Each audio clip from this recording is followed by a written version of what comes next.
Hello guys, आज मैं आप सभी को ना ब्राइडल मेकअप सिखाने वाली हूँ। वो भी किस तरीके से हम हुडेड आईज पे मेकअप कर सकते हैं, यानी कि छोटी आँख पे किस तरीके से मेकअप कर सकते हैं, वो भी हाफ कट क्रीज बताने वाली। तो वीडियो को ज़रूर देखिएगा एंड तक। तो स्टार्ट करते हैं। यहाँ पर मैं टोनर यूज़ कर रही हूँ, गुड वाइस का फेस टोनर यूज़ कर रही हूँ मैं। अगर आपके पास टोनर नहीं हो तो आप नॉर्मली रोज़ वाटर भी यूज़ कर सकते हो, यानी कि गुलाब जल। अब यहाँ पर निविया का मॉइस्चराइज़र यूज़ कर रही हूँ, जिसे ब्रश की हेल्प से मैं अपने क्लाइंट के फेस पे अप्लाई कर दूँगी। यहाँ पर मैंने निविया का मॉइस्चराइज़र यूज़ किया है, क्योंकि ड्राई स्किन के लिए काफ़ी अच्छा मॉइस्चराइज़र है। अगर आपकी स्किन ड्राई है तो आप ये वाला मॉइस्चराइज़र यूज़ कर सकते हैं, काफ़ी अच्छा वर्क करता है। आई बेस के लिए यहाँ पर आइवरी का शेड ले रही हूँ, जिसे इनकी पूरी आईलिड पर अच्छे से स्प्रेड कर लूँगी। अब आइवरी मैं इसलिए यूज़ किया क्योंकि जो आई बेस के लिए हम कभी भी कंसीलर यूज़ करते हैं ना, हमेशा लाइटर शेड का यूज़ करना चाहिए। उससे क्या होता है, जो हमारे आई शेडो के कलर होते हैं ना, वो अच्छे से उभर के दिखते हैं। अब इनसाइड का बनाना पाउडर यूज़ किया है, जो कि लूज़ पाउडर, जिसे मैं अच्छे से इनके आइज़ पे अप्लाई कर दूँगी और इनकी आइज़ को अच्छे से सेट कर लूँगी। ट्रांजिशन लाइन के लिए हमेशा हमें लाइटर शेड ही यूज़ करना चाहिए। आप अपनी आई शेडो पैलेट में जो सबसे ज़्यादा लाइटर शेड होता है ना, उसको भी पिक कर सकते हो। यहाँ पर मैंने लाइट ब्राउन कलर का शेडो लिया है। अब यहाँ पर मैंने उसे थोड़ा सा ज़्यादा डार्क ब्राउन कलर का शेडो लिया है और जिसे आउटर पे अप्लाई करूँगी। यहाँ पर मैंने ब्रश चेंज कर दिया है, क्योंकि हम हुडेड आइज़ पे मेकअप करते हैं तो हमें बहुत केयरफुली मेकअप करना चाहिए। ऐसा नहीं कि हम कहीं पर भी ना आई शेडो अप्लाई कर देंगे, बहुत आराम से आई शेडो अप्लाई करिएगा। कट क्रीज बनाते टाइम आप एक चीज़ का खासकर ध्यान रखिएगा, जहाँ इनकी आई फोल्ड हो रही ना, उससे थोड़ा ऊपर हमें कट क्रीज को ड्रॉ करना है। और यहाँ पर मैंने सेम आइवरी का शेड लिया है और कट क्रीज को ड्रॉ कर दिया है। यहाँ पर मैंने छोटा वाला फ्लैट ब्रश यूज़ किया, इससे कट क्रीज काफ़ी अच्छा ड्रॉ हो जाता है। अब यहाँ पर सेंटर आईलिड के लिए मैं गोल्डन कलर का आई शेडो लूँगी, जिसे सेंटर आईलिड पे प्लेस करूँगी। फ्लैट ब्रश की हेल्प से अप्लाई कर रही हूँ। तो आपने एक चीज़ नोटिस करी होगी, यहाँ पर मैंने लूज़ पाउडर यूज़ नहीं किया, डायरेक्टली शिमरी आई शेडो को अप्लाई कर दिया, यानी कि ग्लिटर को अप्लाई कर दिया। अब ग्लिटर इसलिए स्टिक हो गया क्योंकि कंसीलर को मैंने सेट नहीं किया है। आप चाहे तो ग्लिटर ग्लू का भी इस्तेमाल कर सकते हैं। और इनर पार्ट में मैंने लाइटर कलर का शेड लिया है। अब यहाँ पर मैं आईलाइनर अप्लाई कर रही हूँ। तो आप देख सकते हो गाइस, इनकी आईज कितनी बड़ी दिख रही है। आपने बिफोर का लुक देखा होगा, जो इनकी आईज थी काफ़ी छोटी लग रही थी, हुडेड थी, बट मेकअप के ज़रिए इनकी जो आँखें हैं वो काफ़ी बड़ी दिख रही हैं। यहाँ पर मैंने विंग लाइनर अप्लाई नहीं किया है, यहाँ पर मैंने सिर्फ आउटर तक लाइनर को खींचा है। देन उसको पेंसिल ब्रश की हेल्प से ब्लेंड कर लूँगी, थोड़ा स्मोकी लुक दूंगी। अब यहाँ पर बेस मेकअप स्टार्ट कर रहे हैं गाइस। तो आई मेकअप में होपफुली आपको कोई दिक्कत नहीं आई होगी। अगर आपको फिर भी समझ में नहीं आया तो आप मेरी वीडियो को 2-3 बार रिपीट करके देखिएगा, आपको भी आई मेकअप करना ईजिली आ जाएगा।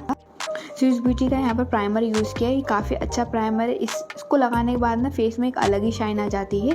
तो आप देख सकते हो, जो नॉर्मल प्राइमर होते हैं ना, उसकी तरह नहीं, ये काफ़ी अच्छा वर्क करता है। ये हमारे फेस को अच्छे से शाइन भी प्रोवाइड कर देता है। अगर आप पार्टी मेकअप कर रहे हो, ब्राइडल मेकअप कर रहे हो, तो आप ये वाला प्राइमर यूज़ कर सकते हो, काफ़ी अच्छा वर्क करता है। अब यहाँ पर मैंने 303 का यूज़ किया है, इनके अंडर आइज पे अप्लाई किया है और इनके जो डार्क एरिया, पिगमेंट एरिया थे ना, वहाँ 303 को यूज़ कर लिया है। 303 को यूज़ करने से गाइस काफ़ी अच्छा हमारा मेकअप हो जाता है।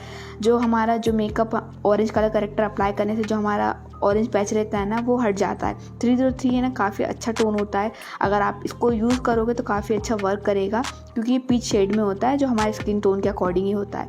अब फॉरएवर 52 का यहाँ पर मैंने फाउंडेशन यूज़ किया है। कबू की ब्रश की हेल्प से मैंने फाउंडेशन को ब्लेंड कर रही हूँ। आप चाहे तो ब्यूटी ब्लेंडर का भी यूज़ कर सकते हो, बट फिनिशिंग काफ़ी अच्छी आती है ब्रश का यूज़ करने से, इसलिए मैं यहाँ पर ब्रश का यूज़ कर रही हूँ। और इनके नेक पे भी ज़रूर अप्लाई कर लीजिएगा फाउंडेशन को, और ईयर पे भी अप्लाई कर लीजिएगा। फाउंडेशन को अच्छे से अप्लाई करिएगा, कहीं भी मतलब ऐसे गैप मत छोड़िएगा, पूरे इनके फेस पे अच्छे से अप्लाई करिएगा। काफ़ी अच्छा फाउंडेशन है ये, काफ़ी अच्छा फिनिश देता है। अगर आपको आपकी किट में ऐसा फाउंडेशन चाहिए जो आपको काफ़ी अच्छा फिनिश देता है, तो आप ये वाला फाउंडेशन परचेस कर सकते हो, काफ़ी अच्छे से वर्क करता है। आइवरी से ही मैं इनके फेस को हाईलाइट कर रही हूँ। जो हाईलाइटिंग फीचर होते हैं ना हमारे फेस के, वहाँ इसे अप्लाई कर लिया है। जहाँ मैंने कंसीलर अप्लाई किया है, आइवरी का शेड, आप समझ जाइए ये हमारे फेस के हाईलाइटिंग फीचर्स होते हैं। इसको मैं ब्यूटी ब्लेंडर की मदद से ब्लेंड कर रही हूँ। आप चाहे तो ब्रश का भी यूज़ कर सकते हैं, बट ब्यूटी ब्लेंडर की हेल्प से मुझे ज़्यादा कंफर्टेबल लगा, इसलिए मैंने ब्यूटी ब्लेंडर की हेल्प से ब्लेंड कर लिया अच्छे से। डैबिंग मोशन में ब्लेंड करना अपने प्रोडक्ट को। और जब आप अंडर आई को ब्लेंड करो ना, तो अपने क्लाइंट से कहिएगा कि वो ऊपर देख ले, क्योंकि इससे क्या होता है ना, जो अंडर आई होती है ना, वो अच्छे से ब्लेंड हो पाती है। अगर नीचे देखेंगे तो प्रॉपर्ली ब्लेंड नहीं हो पाएगी। अब यहाँ पर मैं क्रीम कॉन्टोरिंग कर रही हूँ। NYB का क्रीम कॉन्टोरिंग का शेड लिया है, जिसे इनके कॉन्टोरिंग पार्ट पे अप्लाई करा है। तो नोज़ पे मैंने कॉन्टोर अप्लाई कर लिया, फोरहेड पे और जो लाइन पे और चीक्स बोन पे भी अप्लाई कर लिया। और अच्छे से अप्लाई करिए कॉन्टोर को, और उसको ब्यूटी ब्लेंडर की मदद से ब्लेंड कर लूँगी मैं, डैबिंग मोशन में ही। ब्राइडल मेकअप कर रहे हो तो आप कॉन्टोरिंग ज़रूर करिएगा, आप क्रीम कॉन्टोरिंग भी करिएगा, देन उसके बाद से ना ब्रॉन्जिंग भी ज़रूर करिएगा। इससे क्या होता है ना, जो हमारी ब्राइड का फेस होता है ना काफ़ी अच्छा दिखता है, तो अच्छे से करिएगा। अब यहाँ पर मैंने इनके फेस को अच्छे से कॉन्टोर कर दिया है, नोज़ को भी अच्छे से कॉन्टोर कर लीजिएगा। क्रीम कॉन्टोरिंग करने के बाद हम पाउडर कॉन्टोरिंग भी करने वाले हैं। अपने क्रीम कॉन्टोरिंग को लॉक करना ही बहुत ज़रूरी होता है। आईब्रो को फिल करने के लिए मिस क्लेयर की आईब्रो पैलेट यूज़ करिए, जिसमें स्टार्टिंग की आईब्रो को फिल करने के लिए हमेशा लाइटर शेड यूज़ करिएगा। जो आपकी पैलेट होती है ना, उसमें जो सबसे लाइटर शेड लग रहा है ना, आप उसको पिक करिएगा। देन आउटर की आईब्रो होती है ना, उसको फिल करने के लिए हमेशा डार्कर कलर यूज़ करिएगा।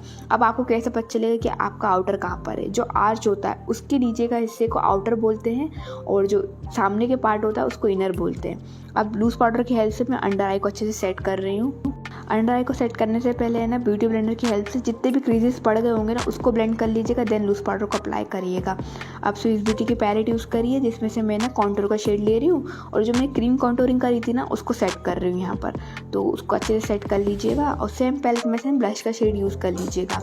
अगर आप चाहते हो कि आपका ब्लश लॉन्ग लास्टिंग रहे, तो आप क्रीम ब्लश भी यूज़ कर सकते हो, और उसके ऊपर से ना पाउडर ब्रश अप्लाई कर दीजिएगा। इससे ना जो आपका ब्लश होगा ना, वो लॉन्ग लास्टिंग रहेगा, क्योंकि ज़्यादातर ब्लश ऐसे होते हैं कुछ टाइम के बाद है ना ऑक्सीडाइज हो जाते हैं। अब यहाँ पर NY बे का फिक्सर यूज़ किया है, और इनके बेस मेकअप को सेट कर दिया है। वाइट काजल यूज़ करें, क्योंकि क्लाइंट की आइज़ है ना हुडेड थी। हुडेड आइज़ पे आप कभी भी है ना वाइट काजल यूज़ करिएगा। इससे क्या होता है ना, जो आइज़ होती है वो काफ़ी बड़ी दिखती है और काफ़ी अच्छी भी दिखती है।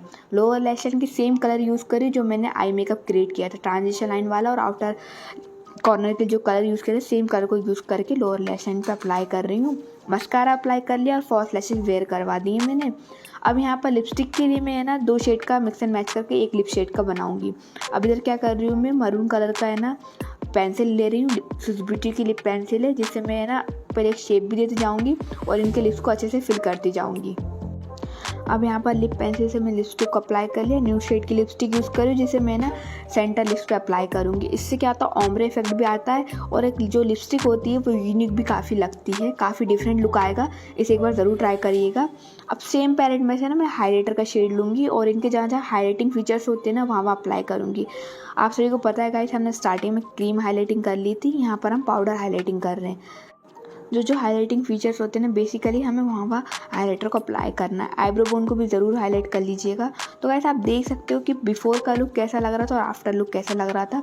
ज्वेलरी वेयर करवा दी है, और जिस पे है ना मैंने हेयर स्टाइल भी क्रिएट कर दी है, और आप देख सकते हो ब्राइडल मेकअप मेरा कंप्लीट हो चुका है। आई होप आपको वीडियो अच्छी लगी होगी। अगर आपको वीडियो अच्छी लगी हो तो प्लीज़ लाइक करिएगा। कमेंट बॉक्स में ज़रूर बताइए कि मेकअप में आपको क्या क्या प्रॉब्लम आती है। मैं आपकी प्रॉब्लम का सॉल्यूशन कमेंट बॉक्स में या तो एक सेपरेट वीडियो बना के देने की कोशिश ज़रूर करूँगी। आप मुझे कमेंट बॉक्स में सजेशन भी दे सकते हो कि मैं नेक्स्ट वीडियो किस टॉपिक पे बनाऊँ। अगर आप कुछ प्रॉब्लम है स्किन से लेके हेयर से रिलेटेड, या मेकअप में भी आप कुछ सीखना चाहते हो, तो मुझे कमेंट बॉक्स में बता सकते हो। मिलते हैं गाइस मेरे नेक्स्ट वीडियो में, तब तक के लिए बाय गाइस, टेक केयर।